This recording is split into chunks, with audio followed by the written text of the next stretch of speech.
13 जुलाई से मीन राशि में वक्री होंगे शनि। 28 नवंबर तक वक्र अवस्था में रहेंगे शनिदेव। 138 दिन के लिए रहना होगा इन राशियों को सावधान। अपनी राशि का हाल जानने के लिए देखिए वीडियो। मेरे यूट्यूब पेज एस्ट्रोनॉश पर आपका स्वागत है। नमस्कार, मैं हूं नरेश कुमार। सबसे पहले उन दर्शकों का धन्यवाद जिन्होंने पेज को सब्सक्राइब किया है, पेज के वीडियोस को शेयर कर रहे हैं, लाइक कर रहे हैं और कमेंट बॉक्स में हमें अपनी राय भी लगातार भेज रहे हैं। दोस्तों, आज के वीडियो में बात करेंगे शनिदेव की। शनिदेव वक्री होने जा रहे हैं। 138 दिन का पीरियड है जब शनिदेव मीन राशि में वक्री हो जाएंगे। अब मीन राशि में जब शनिदेव वक्री हो रहे हैं तो उसका आपके ऊपर क्या असर पड़ेगा, इस वीडियो में इसकी चर्चा करेंगे। लेकिन सबसे पहले आपको यह बताएंगे कि एक्चुअल में वक्री अवस्था होती क्या है और इससे इतनी इंपॉर्टेंस क्यों दी जाती है। वैसे तो हर प्लैनेट हर साल वक्री होता है। गुरु 120 दिन के लिए वक्री होते हैं, शनि लगभग 140 दिन के लिए वक्री होते हैं। लेकिन यह वक्री अवस्था क्या है एक्चुअल में? जो हमारे ऑर्बिट है हमारा, जो जहाँ पर प्लैनेट्स हैं, हमारे ब्रह्मांड है कह सकते हैं, वहाँ पर जो प्लैनेट्स हैं उनमें कुछ प्लैनेट हैं इनर सर्कल के प्लैनेट हैं जिनका धरती के ऊपर सीधा असर ज़्यादा पड़ता है। सूर्य के साथ के जो प्लैनेट हैं वो है शुक्र और बुध। ये सूर्य के साथ ही मिलेंगे आपको, किसी भी कुंडली में ये सूर्य के सामने आपको नहीं मिल सकते क्योंकि ये इनर सर्कल के प्लैनेट हैं, ये सूर्य के पास ही रहते हैं। 3 प्लैनेट आउटर सर्कल के प्लैनेट हैं, मंगल, गुरु और शनि। जब ये प्लैनेट सूर्य से 120 डिग्री दूर चले जाते हैं, 120 डिग्री से ज़्यादा दूर चले जाते हैं, तो ये ग्रह वक्री हो जाते हैं। ये ग्रह तब तक मार्गी नहीं होते जब तक ये दोबारा घूमकर सूर्य से 120 डिग्री के विदिन ना आ जाएं। अब ये ग्रह तो घूमेंगे नहीं, सूर्य ही घूमेगा ना। हर महीने जो है वो सूर्य मूवमेंट करेगा, एक राशि बदलेगा, तो करीब चला जाएगा। जैसे ही करीब जाएगा 120 डिग्री के प्रीव्यू में आ जाएगा, ये मोटी मोटी 120 डिग्री की डेफिनेशन है, तो वो दोबारा मार्गी अवस्था में आ जाएगा।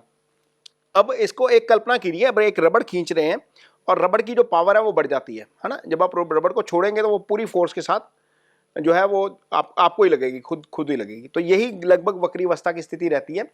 प्लैनेट ऐसा लगता है कि प्लैनेट पीछे को आ रहा है, लेकिन प्लैनेट पीछे को नहीं आ रहा होता। प्लैनेट की पोजीशन वही होती है, लेकिन प्लैनेट में और सन की स्थिति के कारण थोड़ा सा खिंचाव बढ़ जाता है। इसी के कारण इसको वक्री अवस्था कहा जाता है। और वक्री अवस्था में क्या होता है, प्लैनेट का चेष्टा बल बढ़ जाता है। जब चेष्टा बल बढ़ता है तो प्लैनेट की काम करने की ताकत बढ़ जाती है, भले ही वो पाप ग्रह है या शुभ ग्रह है। यदि शुभ ग्रह वक्री होगा, आपकी कुंडली में भी वक्री है, दशा चल रही है, तो वो आपको वक्री अवस्था में अच्छे फल कर जाएगा। यदि आपका अशुभ ग्रह है और वो वक्री हो जाए, दशा भी उसी की चल रही है और वो प्लैनेट अच्छी स्थिति में नहीं है, मान लीजिए 6, 8, 12 में पड़ा हुआ है और आपकी दशा शनि की चल रही है और वक्री भी हो गया, तो निश्चित तौर पर वो नुकसान कर जाएगा। इसको इस तरीके से ही कैलकुलेट करेंगे। लेकिन ट्रांजिट में हर प्लैनेट का एक अलग तरीके से असर होता है। ट्रांजिट में कुछ राशियों के लिए अच्छा होता है, कुछ राशियों के लिए खराब होता है। इस वीडियो में हम ये चर्चा करेंगे कि आपके ऊपर, आपकी राशि के ऊपर इसका क्या असर होने जा रहा है। क्योंकि मीन राशि में जब शनि है तो कुछ राशियों के ऊपर 7.5 चल रही है, कुछ राशियों के ऊपर ढैया चल रही है, कुछ राशियों के लिए गोचर ये अच्छा भी है। तो वीडियो शुरू करते हैं कि आपके लिए कैसे ये शनि का गोचर रहेगा। अब बात करेंगे कुंभ राशि के जातकों की। कुंभ राशि के जातकों के लिए शनि का ये गोचर जो हो रहा है वो दूसरे भाव में हो रहा है, यानी कि कुंभ राशि के जातक शनि की 7.5 के आखिरी प्रभाव में है, यानी कि आखिरी ढैया है उनके ऊपर चल रही है। इस राशि के जितने भी जातक शतभिषा नक्षत्र में पैदा हुए हैं और उनके ऊपर इस समय शनि की जो है वो दशा भी चल रही है, महादशा भी चल रही है। यदि आपकी एज जो है वो 30 से 50 साल के बीच है, आपका नक्षत्र शतभिषा है, आपकी राशि जो है वो कुंभ है, तो आपके ऊपर शनि की ढैया भी चल रही है और शनि की 7.5 शनि की महादशा भी चल रही है। तो महादशा नाथ का वक्री हो जाना, ढैया में आखिरी फेस में होना, ये आपके लिए थोड़ा सा अच्छा नहीं है। इसलिए थोड़ा सा आपको सावधानियां जरूर रखनी पड़ेंगी। कारण यह है कि ये आपकी राशि के स्वामी भी हैं। शनि आपके लिए 12वें भाव के भी स्वामी हैं। 12वां आपका आयु स्थान, 12वां आपका जो है वो खर्चे का भाव होता है, मोक्ष का स्थान होता है। शनि की मूल त्रिकोण राशि जरूर लगन में है। राशि के स्वामी का दूसरे भाव में जाकर वक्री होना यह आपके धन की हानि कर सकता है। यहाँ पर आपको थोड़ी सी दिक्कत हो सकती है, खास तौर पर यदि आपके ऊपर जो है वो महादशा भी शनि की चल रही है। क्योंकि महादशा में शनि जो है वो दोनों भावों के फल कर जाएंगे, 12वें के भी फल करेंगे, आपकी राशि के भी फल करेंगे। तो कुंभ राशि के जितने भी जातक हैं उनके खर्चे बढ़ सकते हैं सबसे पहले। दूसरा, चूंकि वो दूसरे भाव में बैठे हैं, फोर्थ को देख रहे हैं। फोर्थ आपके एसेट्स का भाव होता है, आपका सुख स्थान इसको कहा जाता है। आपकी मदर का विचार यहाँ से किया जाता है। तो कुंभ राशि के जितने भी जातक हैं उनको अपनी मदर की हेल्थ को लेकर कंसर्न हो सकते हैं, थोड़ी सी चिंता बढ़ सकती है इन 138 दिनों में। तीसरा, यहाँ पर शनि आपके लिए सीधी दृष्टि दे रहे हैं अष्टम भाव में। अष्टम अगेन दुर्घटना का भाव होता है, अचानक से लॉस का भाव अष्टम होता है, लंबी बीमारी अष्टम से आती है। तो आपकी राशि के स्वामी का दूसरे जाकर अष्टम को देखना, ये आपके अष्टम के सिग्निफिकेंस डिस्टर्ब करेगा। आपकी सीक्रेसी कॉम्प्रोमाइज हो सकती है, इसलिए अपने पासवर्ड जो है वो जरूर चेंज करिए।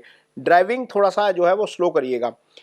मदर की हेल्थ का जरूर ध्यान रखिए। आपके दूसरे भाव में बैठे शनि दशम को दृष्टि दे रहे हैं, 11वें भाव को दृष्टि दे रहे हैं। 11वां भाव जो है वो आपकी आय का भाव होता है, आपकी तरक्की का भाव होता है। प्रमोशन से जुड़ी चीजें आपकी लटक सकती हैं, यहाँ पर आपको थोड़ी सी दिक्कत का सामना करना पड़ सकता है। हो सकता है कि आपको थोड़ा सा हेल्थ इशू भी आए, क्योंकि 12वां एक्टिव है, 12वां हॉस्पिटलाइजेशन का भी भाव होता है। तो खास तौर पर जिनका शतभिषा नक्षत्र है उनके लिए तो ये दिक्कत है ही है, क्योंकि दशा महादशा भी शनि की चल रही है। जिनका नहीं है उनको भी थोड़ा सा जरूर ध्यान रखना चाहिए, क्योंकि ढैया चल रही है। शनि का ढैया के आखिरी फेस में आकर वक्री हो जाना अच्छा नहीं है। दूसरा स्थान मारक स्थान भी होता है और शनि अव्वल दर्जे के मारक होते हैं।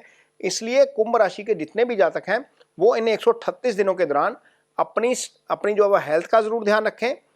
गाड़ी थोड़ा सा धीमी चलाएं, अपने पासवर्ड्स जो हैं फाइनेंशियल पासवर्ड उनको सिक्योर रखें, और ऑफिस में किसी भी तरह की पॉलिटिक्स में इन्वॉल्व ना हो। यदि आपको आपके ऊपर कोई आरोप लगता है, कोई दोषारोपण लगता है, तो कोशिश करिए कि वहाँ से निकलने की कोशिश करिए, क्योंकि चीज़ें जो है वो ज़्यादा दिक्कत भरी हो सकती हैं, क्योंकि शनि का गोचर आपके लिए फेवरेबल नहीं है। शनि का वक्री होना आपके लिए फेवरेबल नहीं है। यदि इन सारी चीज़ों का थोड़ा सा ध्यान रखेंगे तो हो सकता है कि इन 138 दिनों के दौरान आपके ऊपर कोई बहुत ज़्यादा इम्पैक्ट ना आए। अब बात करेंगे सिंह राशि के जातकों की। सिंह राशि के जातकों के लिए शनि का गोचर हो रहा है अष्टम भाव में।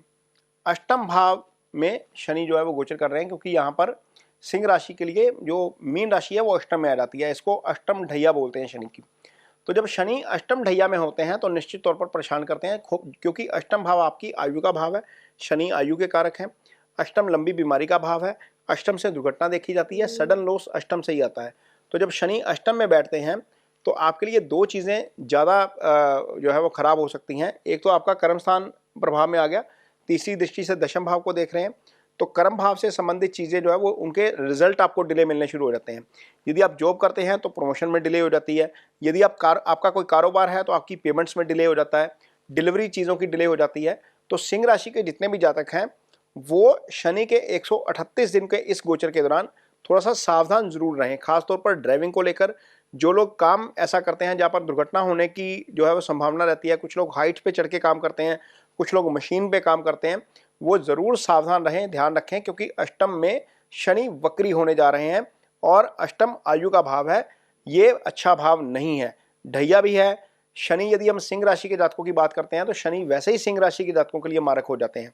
मारक इसलिए क्योंकि वो सप्तम के भी स्वामी हैं और अष्टम में भी उनकी अष्टम जो राशि है वो अष्टम में आ जाती है। एक राशि अष्टम में शनि की एक राशि सप्तम में आ जाती है और एक राशि छठे भाव में आ जाती है।